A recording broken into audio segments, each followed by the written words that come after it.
हम क्या है सीधा बंद हो गए। अब ध्यान को कोई यहाँ लगा रहा है, हाँ, ये ब्रह्म ग्रंथि नहीं है भैया, ये यथा पिंडे तथा ब्रह्मांडे तथा ब्रह्मांडे यथा पिंडे, जो पिंड में ब्रह्मांड में, ब्रह्मांड में पिंड में, तो ये 7वां सहस्त्रार्थ है, 10वां दरवाजा है, ये ब्रह्मांड है। क्या है? ब्रह्मांड, न कि ये ब्रह्म है। क्या? ये भूल में मत रहिए, बहुत लोग बोल देते हैं हाँ। ये ब्रह्म वगैरह नहीं। अगर ब्रह्म इसमें होता तो जिस जहां पे ब्रह्म है वो भटक सकता है।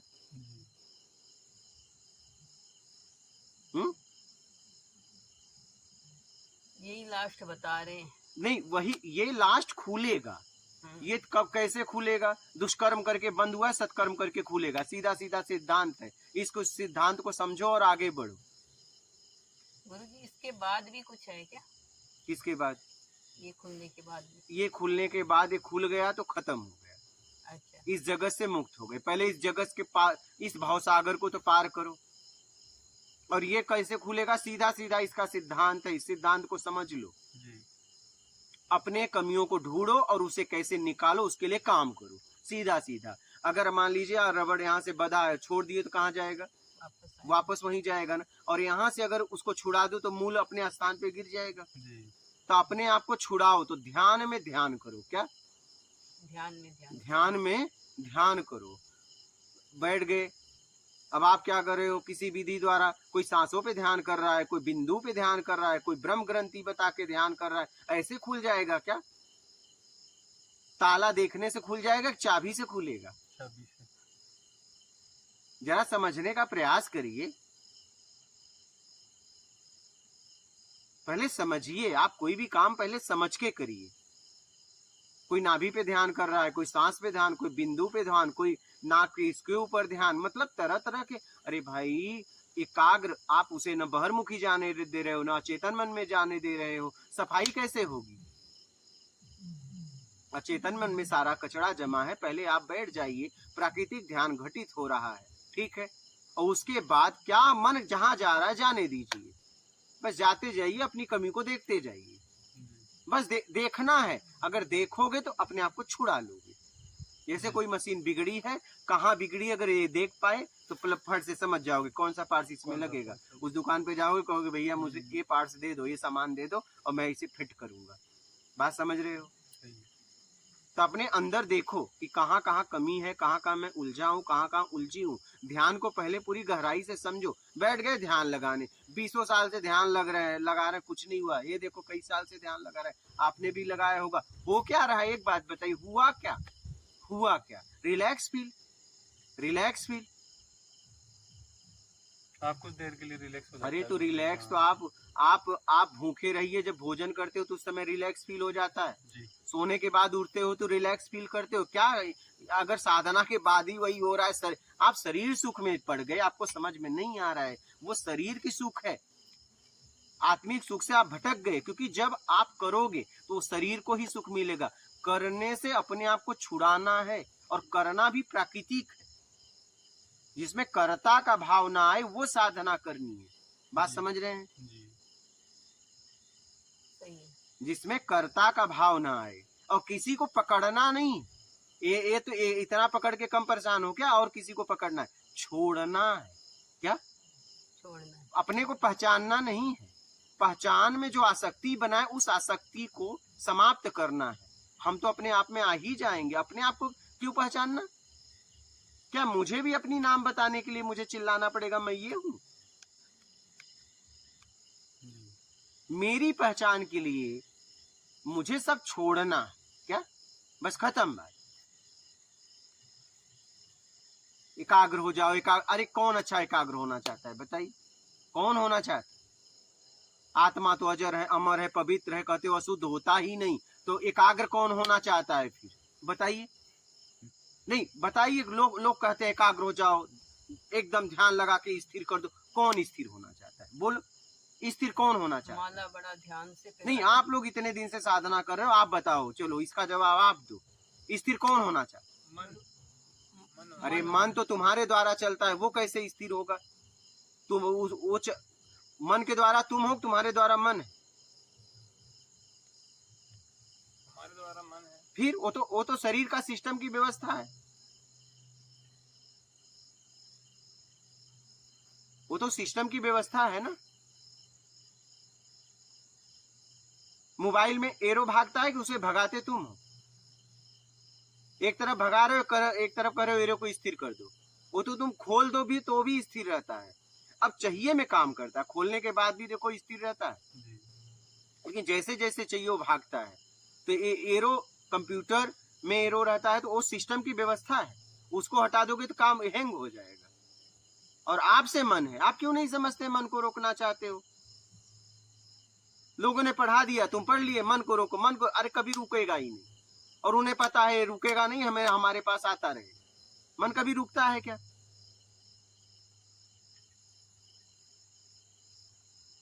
मन कभी रुकता है?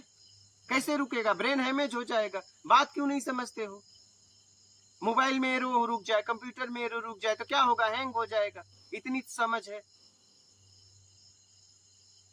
तो बताओ, एकाग्र कौन होना चाहता है? बोलो। एकाग्र गुरु जी जो अशांत हो गया, हमारा जिसे अपन जीव कह सकते हैं, जीव हाँ जीव है ना, जो हाँ जो आत्मा था, हाँ लेकिन ऐसे कर्म करके विकार रहित विकारों जैसे कर्म करके, राग द्वेष हाँ करके, जो विकार जिसे कहते हैं ना, हाँ विकारों का कर्म करके आत्मा से वो जीवात्मा हो गया, हाँ आवरण चढ़ गया उसके हाँ। उसके ऊपर। अब वो इतना परेशान हो गया अपने कर्मों से कि वो मुक्त होना चाहता है। तो कर्म से ही होगा ना। कर्म। चलो मैं एक आपसे बात पूछता हूँ, एकदम सच्चाई से ईमानदारी से जवाब देना। जी हाँ, ईमानदारी से। अगर आपको कोई लूट ले, जी हाँ हाँ ठीक है, और सारा धन आपका खा ले, जी और बाद में रोज मंदिर में पूजा करे, ऐसे व्यक्ति को आप माफ कर दोगे? मंदिर में पूजा करेगा? हाँ। नहीं, मैं तो कैसे करूंगा? नहीं करूंगा। ठीक है। एक व्यक्ति आपको लूट ले जी और वो खा पी ले, जी जब उसे समझ आए तो आपसे माफी मांगे और जीवन अपना सत्कर्म में लगा दे, जी तो क्या करोगे? उसे माफ करोगे या नहीं? जीवन अपना सत्कर्म में लगा दे, आपको लगा और लगे। लगे हाँ। कि नहीं, ये व्यक्ति को एहसास है और ये व्यक्ति अपना जीवन उन लोगों को लिए दे रहा है जिन्हें जानता भी नहीं, उनकी सेवा में लग गया, बताओ। उसे तो माफ किया जाता माफ है। कर दो। हाँ, उसने उस पैसे का दुरुपयोग नहीं किया ना, उसने उस पैसे नहीं, को आपके पैसे को खा गया, खा गया उसने। हाँ। उसने आपके पैसे को खा लिया, लुटा दिया, सब कर दिया, लेकिन बाद में जब उसकी समझ आई तो आपके आया चरणों में माफी मांगा, लेकिन फिर भी आप माफ तुरंत नहीं करोगे। लेकिन उसके बाद वो गया आपसे माफी मांग के और लग गया सत्कर्म में। जी कुछ दिनों के बाद आपको खबर लगी कि वो व्यक्ति अपने जीवन को सत्कर्म में लगा दिया, जी निष्काम सेवा में लगा दिया, तो आप क्या करोगे? उसको माफ कर देंगे उसको हाँ, भैया। वो ठीक दिल है। हो जाएगा ना, मन हो जाएगा ना। हाँ, कि इसने कोई उस पैसे तो ये से- ध्यान करने से, ये करने से एकाग्रता नहीं आने वाली है, अशांत जीवन नहीं जाएगा। अपने आप को धन से, तन से, ज्ञान से अपने आप को सत्कर्म में लगाओ, तब कुछ होगा। बात समझ में आ गई? सही, आ गई पूरी तरह? बिल्कुल। माल छान लिए हो और बैठ के एकदम मोक्ष हो जाएगा, जिंदगी में नहीं होगा। नहीं हो सकता। हजारों जन्मों तक साधना करो, कुछ भी नहीं होगा। सही। और इस सिद्धांत को समझो, मैं आपको एकदम आधार और बेस से सिद्धांत दे के समझा रहा हूँ, जी और ये प्रत्यक्ष सिद्धांत है। बात समझ रहे हो? जी इसलिए अपने आप को सत्कर्म में, सेवा में लगाते हो, अपने आप को समझने का प्रयास करो, और कैसे मैं निर्विकार हो जाऊं उसके लिए काम करो, पश्चाताप करो, लग जाओ पूरी तरह। जो एकाग्र होना चाहता है उसे मिटा दो। जी। क्या? हाँ, जो एकाग्र होना चाहता है, अशांत है वो, उसे मिटा। बस खत्म बात। न शांति न शांति, हाँ। बहुत हो गई शांति, बहुत हो गई अशांति, बस अब हो गया। नमस्कार। सही। बोलो, आप क्या बोल रही?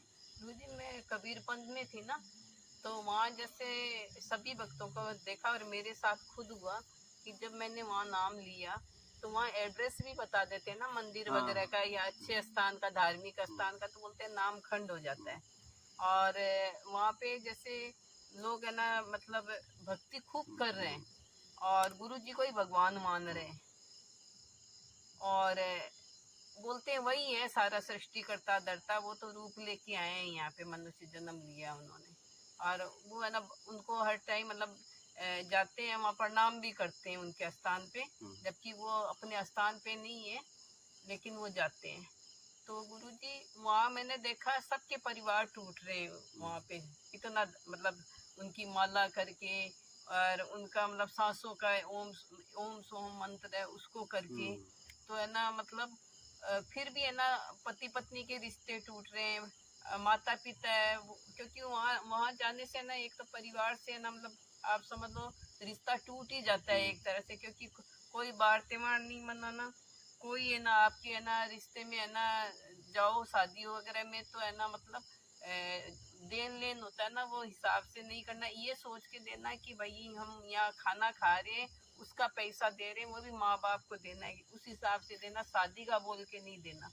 और परिवार में अगर कोई डेथ हो गई तो सादा खाना खाना, बाकी जो ये नहीं मनाना, फूल नहीं चुगना, तेरहवीं नहीं मनाना, बहुत सारे नियम थे, 40-45 नियम थे जिसकी कोई लिमिट नहीं थी। लेकिन मैंने देखा वहाँ पति पत्नी के रिश्ते टूट रहे हैं, भाई भाई के रिश्ते टूट रहे हैं, माँ बाप, कुछ तो ऐसे लड़के थे जो उन्होंने माँ बाप निकाल दिया, घर से निकाल दिया, वो बेचारा होटल में है ना काम करके अपनी रोटी चला रहा है, कभी नॉन वेज के हाथ नहीं लगाया, वो नॉन वेज होटल में काम कर रहा है। तो ये विडम्बना वहाँ देखी मैंने कि यहाँ मतलब जब भगवान है तो इतने कष्ट क्या, बोलेंगे तो बोलेंगे ये आपका प्रारब्ध था इसलिए कष्ट है, मालिक दया करेंगे। जब प्रारब्ध ही भोगना है तो तुम्हारे पास क्यों है? हम ही नहीं भोग लें? खुद ही भोग लेंगे हम। देखो ध्यान से समझिएगा, अगर कोई किसी का प्रचार कर रहा है नाम लेके तो फिर वो उसका प्रचारक हो गया, वो स्वयं तो कुछ है नहीं, बस एक प्रचारक है। ध्यान से समझना, एक शिक्षक जब किसी विद्यार्थियों को पढ़ाता है तो वो और भी शिक्षकों का नाम नहीं लेता है, वो खुद पढ़ाता है। बात समझ रहे हैं?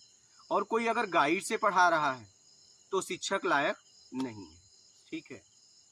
अगर कोई स्वयं का ज्ञान नहीं बोल पा रहा है, किसी और के सहारे ज्ञान दे रहा है तो प्रचारक है। बात समझ रही हैं? और कबीर जी ने सीधा बोला है समभाव समदृष्टि। क्या बोला है? समभाव समदृष्टि। उन्होंने मानवता पे जोर डाला है। क्या, किस पे? मानवता पे।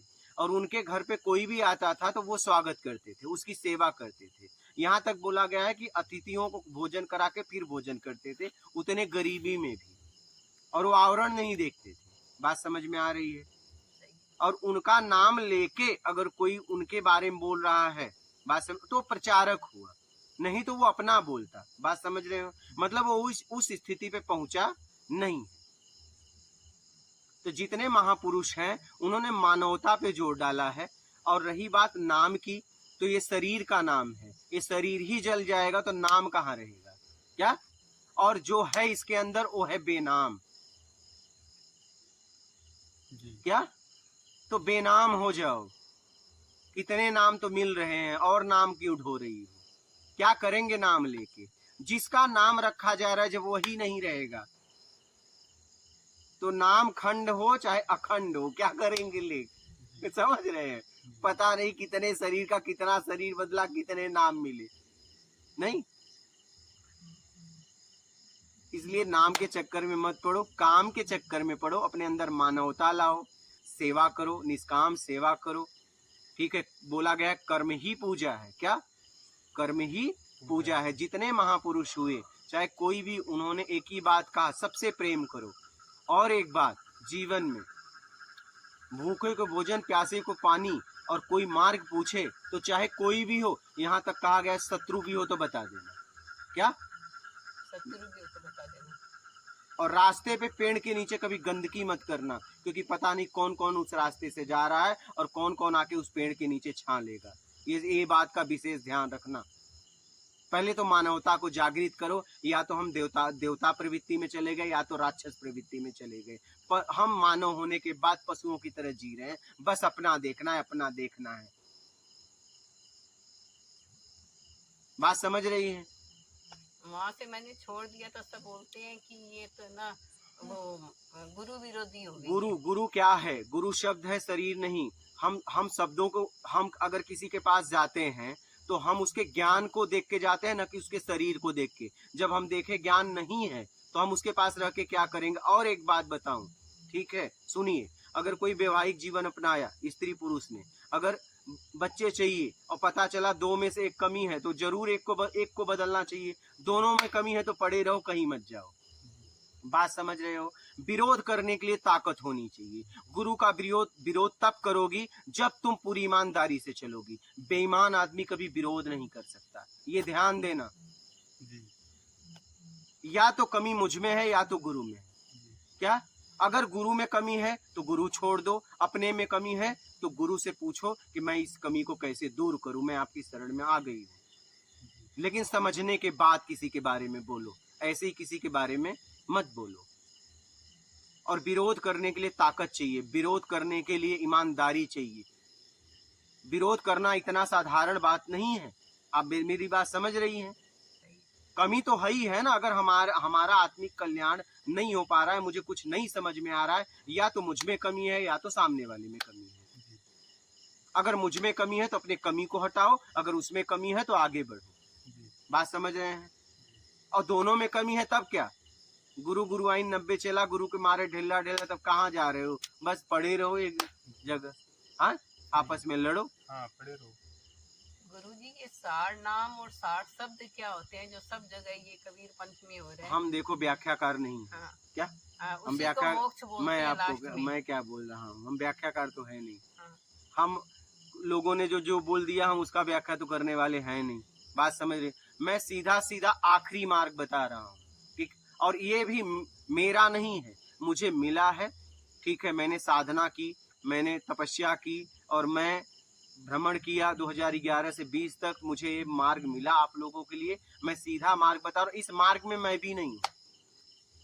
बात समझ रहे हैं? सीधा आप उससे जुड़िए, क्योंकि मुझसे जुड़ने से आपको कुछ भी नहीं मिलेगा। और एक बात बताऊं, किसी से जुड़ के नहीं मिलेगा। उन शब्दों में आपको जीना पड़ेगा और आपको सीधा जाना पड़ेगा। धारणा, ध्यान, समाधि, तुम, ब्रह्म। मेरा के द्वारा जो जाना जाएगा या जानकारी होगा या ब्रह्म होगा, 2 में से एक। बात समझ रहे हैं? 2 में से एक। अब तुमको क्लियर करना है कि ये भ्रम है कि जानकारी सही है। क्या? उस पे काम करना पड़ेगा। तो धारणा, निर्विकार होने के लिए धारणा बनाइए, उस पे काम करिए। धारणा, ध्यान अपने आप घटित होगा, ठीक है। अपनी कमियों को देखते रहिए। धारणा, ध्यान, समाधि, अपने आप पीड़ा की स्थिति आएगी। जैसे एक स्त्री गर्भ को धारण करती है और उसके बाद ध्यान गर्भ पे लग जाता है, एक समय ऐसा आता है वो ऐसे अथाह पीड़ा से गुजरती है, बाद में उसके बच्चों का जन्म होता है और वो माँ बन जाती है और उसके स्तन से दूध आ जाता है। वैसे ही कोई भी साधक धारणा बनाता है और धीरे धीरे धीरे विकारों से मुक्त होने के लिए काम करता है और फिर धीरे धीरे धीरे धीरे, जैसे वो माँ बच्चों के लिए भोजन सोच समझ के करती है और वो आहार बच्चों को भी मिलता है। बात समझ रही? वैसे ही साधक अपनी कमियों को निकालता रहता है और ध्यान पूरी तरह घटित हो जाता है तो वो समाधि की स्थिति आती है और आखिरी में वो ऐसे पीड़ा से गुजरता है, सब कुछ खत्म होते हुए देखता है और बाद में उसके अंदर से विकार निकलते हैं, जैसे यहाँ पे गर्भ से बच्चे निकले। बात समझ रहे हैं? और जब पूरी तरह विकार निकल जाता है और उसे फिर ज्ञान हो जाता है और तृप्त हो जाता है, जैसे माँ तृप्त हो गई, इतना पीड़ा के बाद भी तृप्त हो गई। और बताऊं, बच्चों के लिए जब गर्भ से बच्चों का जन्म होता है तो उस माँ को दुनिया का कुछ भी दो, उसके सामने कुछ भी नहीं है। वैसे ही जब आत्मज्ञान होता है तो उसके सामने पूरी सृष्टि में कुछ भी नहीं। बात समझ रहे हैं? तो ज्ञान देने वाला अपना खुद का ज्ञान बांटता है। बात समझ रही हैं? वो किसी के नाम से नहीं बांटता, और नाम से बांट रहा है तो वो नकल किया है, फिर वो ज्ञानी कहाँ है? वो गया ज्ञानी कैसे हो सकता है? अब तो दूसरे का ज्ञान है, दूसरे का अनुभव वो तो जानकारी बांट रहा है। अच्छा, उस है। जानकारी से खुद नहीं क्यों पहुंचा? और खुद पहुंच गया तो अपने तरीके से बताता, उसका क्यों नाम ले रहा है? मतलब उसे मालूम नहीं है, बस उस पे भरोसा करके लोगों तक पहुंचा रहा है। इसका भी दोष लगता है, उसका भी पाप लगेगा। एक शिष्य बनाने पे अगर उसका आत्मिक कल्याण नहीं हुआ तो गुरु को 100 गौ हत्या का पाप लगेगा, शिष्य को नहीं। किसको? गुरु को, क्योंकि शिष्य तो अबोध है, भटका है, दुष्कर्मी है, तभी तो आपके पास आया।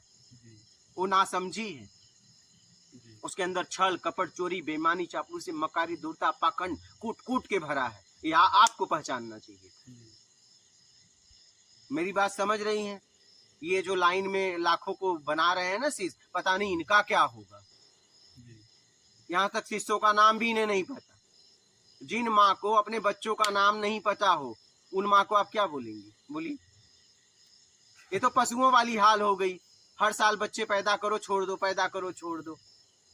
अगर आपके करोड़ों शिष्य। कोई माँ बाप हो, आप सोचिए कोई माँ बाप हो, अगर उन माँ बाप को अपने बच्चों को नाम नहीं मालूम हो तो ऐसे माँ बाप को आप क्या कहोगे? चलिए क्या कहोगे, बोलिए। क्या नाम दें उनका तो गुरुजी? ये जो क्या बताएं? लाखों को दीक्षा दे रहे हैं ना, पता नहीं इनका होगा क्या। ये इन्हें परिणाम का भी पता है, ऐसा नहीं है। मन जानत है मन मानत नहीं, जो अज्ञानी है वही ज्ञानी है, जो ज्ञानी है वही ज्ञानी है, ज्ञानी नहीं तो अज्ञानी नहीं हो सकता, अज्ञानी नहीं तो ज्ञानी नहीं हो सकता। यह मन बुद्धि है, पागल है।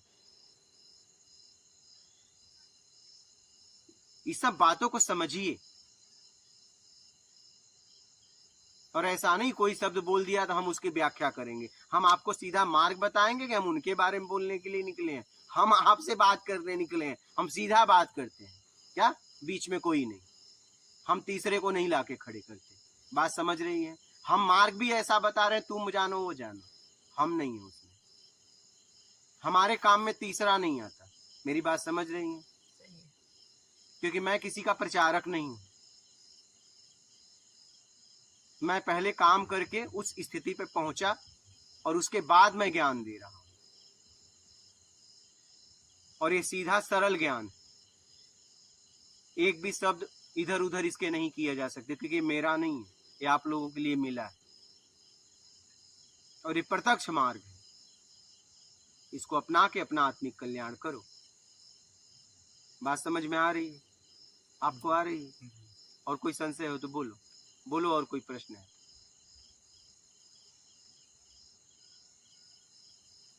सब जितने भी महापुरुष हैं उन्होंने बस एक ही बात कहा है, मानवता लाओ, बिना आवरण देखे लोगों की सेवा करो, आवरण मत देखो, आवरण से अपने आप को मुक्त करा लो।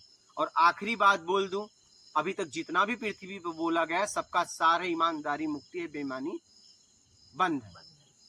ये पूरा सार बता रहा हूं आपको। इसको अपना के जीवन में आगे बढ़ो, अपना आत्मिक कल्याण करो। ठीक है? मात नर्मदे।